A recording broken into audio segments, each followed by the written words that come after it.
When I jump in a plane, I went to bathroom, ripped the passport. I show up there and he was kind of shaking, like looking like he's dying. Honestly, I get choked up when I talk about it. I'd like to think that anybody in my position would do the same. Chills just ran through my whole body.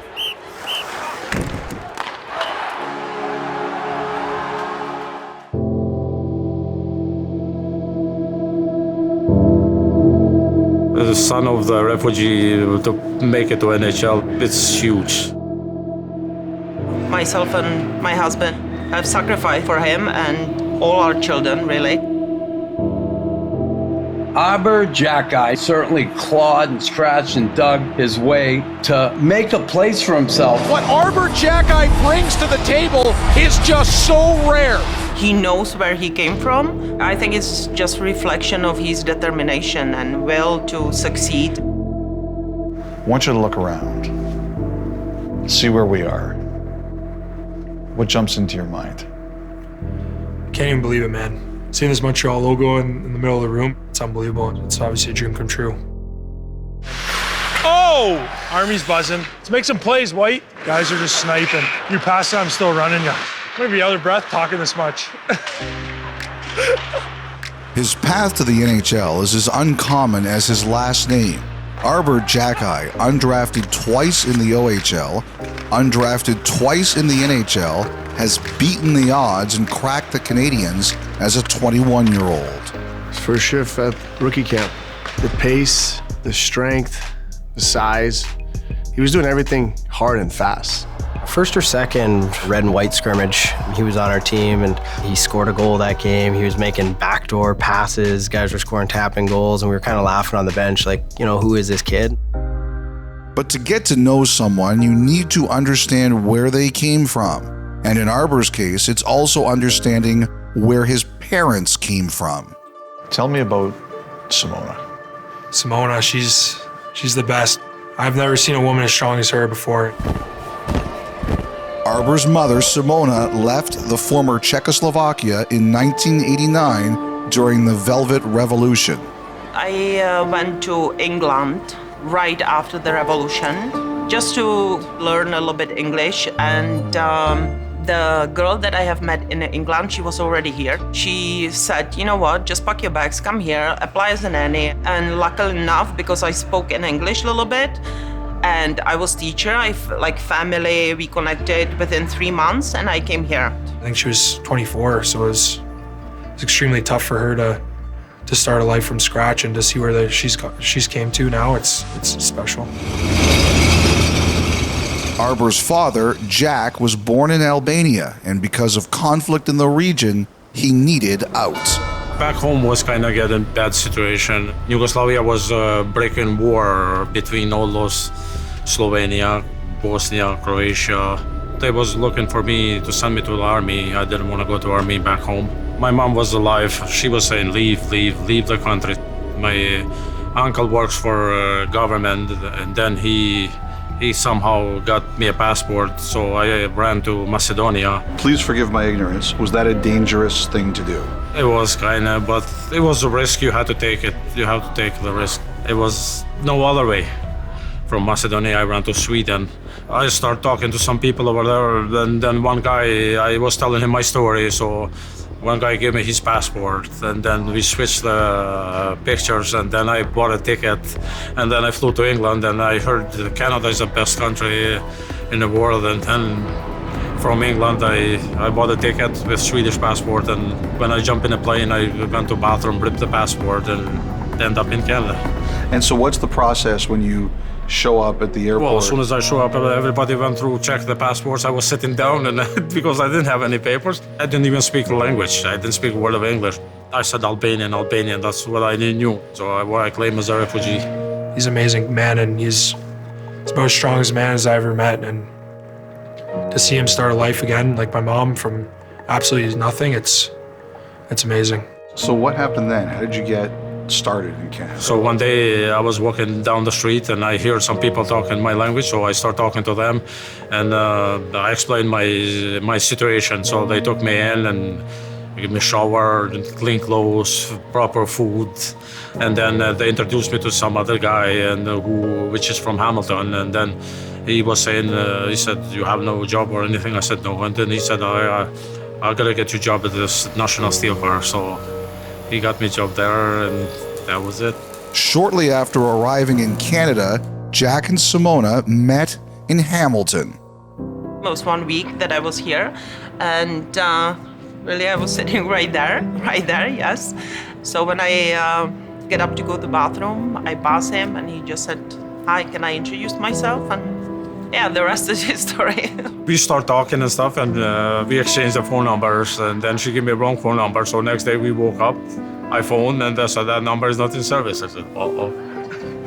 And then my friend says, don't worry, I'll get the number. We start talking, and that was it. I was snooping around one time at my house, and I found their first year together, and I was tearing up. They have like a photo book. So I was like, this is like a love story. It's unbelievable how they stayed together. While Simona was pregnant with Arber, Jack had a near-tragic incident at work. Phone rang, and they called me from National Steel Car that there was a little accident over there, and he's taken to hospital just precaution. And I show up there, and he was kind of in an ER, lying, all shaking, like looking like he's dying. Suddenly all the machines went like bananas, and they took him for the surgery, and 7 hours later he came out. They said that what happened, he was welding it, and they had a jack, and it broke, and 10,000 pounds hit him in his abdominal. So he was thrown far away. It turns out that his pancreas was torn. So he was 2 years without work after surgery. So it was very, very tough that time. Arber has 3 siblings. Money was tight, but they decided to sign him up for hockey. The Albanian community, they like soccer. To put my kids in hockey, they thought I'm crazy because hockey is a very expensive sport. There were people who helped you along the way and helped your family, not only Arber along the way, but Kelly Reid. I heard he was very helpful to you guys. He was. It's really golden guy. I think he liked us because, as I said, like we don't have no families. It was just Jack and myself, and he let Arber skate a few too many times for free. And Kelly always seen something in Arber. It's something that caught his eye, and he was very, very helpful. Yeah. I would like to think that anybody in my position would do the same. When you see somebody like Arber come out and work hard, and his focus is a great kid, he's at the front of the line trying to win every drill and battle, you want to help somebody like that. Arber was a AAA hockey player in Hamilton and Toronto, but wasn't on the radar of any OHL teams. Everyone on my team was talking to OHL teams. I think we had nine guys drafted, and I was like, I'm not talking to anyone. I thought I had a pretty good year, but I guess I wasn't the best skater, so I ended up not getting drafted. After growing and playing a year in Junior B, several OHL teams came calling, and Arber landed in Kitchener, where he would stay for 2.5 seasons before being traded to Hamilton. There, he won an OHL championship in 2022. Xhekaj on the move, swings over, he shot scores, and Hamilton are 2022 OHL champions. I grew up in this city. I love everything about this city, and to play my last game winning in this barn, it's unbelievable. Much like the OHL, Arber would again go undrafted in the NHL. A few teams eventually showed interest, but one stood out.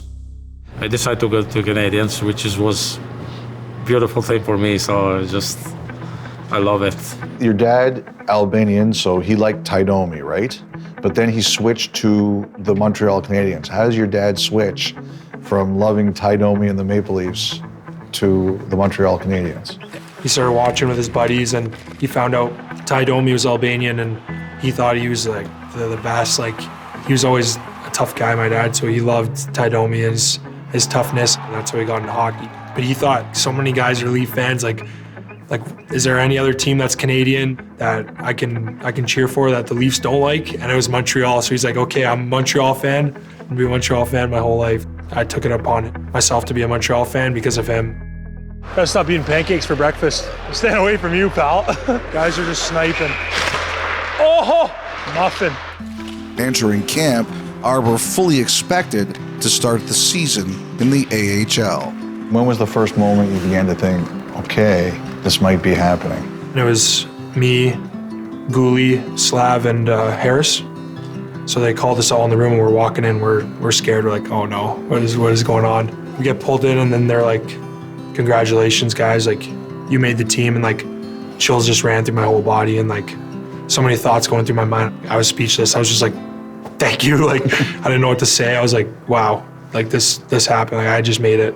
Me and Simona, we went to Montreal, and then he just walks in the door and opened that door and said, Xhekaj family, we did it. That was something will stay forever with me. That was unreal. He's standing there and he spread his wings and he said, Mom and Dad, we did it. And I don't want to get emotional, but it was the moment that I seen him achieve his dreams. That moment, I thought anything is possible. Do you remember the first time you walked in and you saw a Canadiens jersey with your number and your name on it? Yeah, just to see that and just to hold the jersey, and I'm like, this is my name on it. This is it, man. This is the real deal. Did you sit there with it in your hands for a few minutes? I did. And I held my breath when I put it on. I don't know why. It was just something I did. Le numéro 72, number 72, Arber Xhekaj.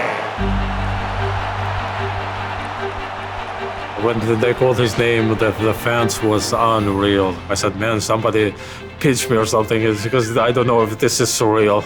Opening night, you get the big introduction, the crowd starts cheering your name. What do you think this has been like for your parents to see this all happen so quickly? Honestly, I get choked up when I talk about it because it's like everything I ever worked for, I just want to see them happy. And I just want to know that all the money they put into me all the time, it's finally paying off for them. Do they say anything to you about that? No, they just say enjoy yourself and have fun. They're awesome, man. Like, they don't put any pressure on me or anything like that. I'm just happy I finally made it for them. Arber Xhekaj looks to the net, takes a shot, scores! Arber Xhekaj with his first NHL goal. Every Canadian on the bench was standing up and they were so happy for him. It's crazy, and seeing all the kids wearing his jerseys. And the other day I was in a Tim Hortons in a line and there is a kid with a Xhekaj t-shirt, so it's like, that's my kid, Xhekaj finishing his check big time into the bench. What a hit from the rookie.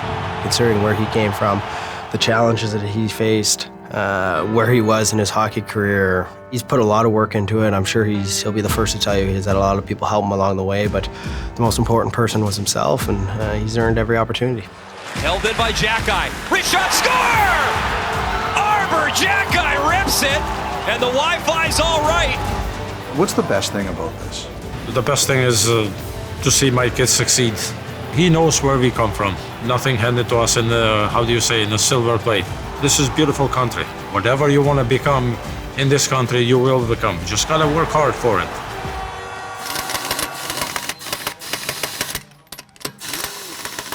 Simona, what were you doing today before you came in for the interview? What I was doing, I was changing tires. I was doing my job. I'm working in a Costco, in a tire shop. And how long have you been doing that for? About 3 years. Mm-hmm. Yeah, just in a season, like in a spring and fall. And otherwise, I'm working on the floor as a stoker and whatever is needed to be.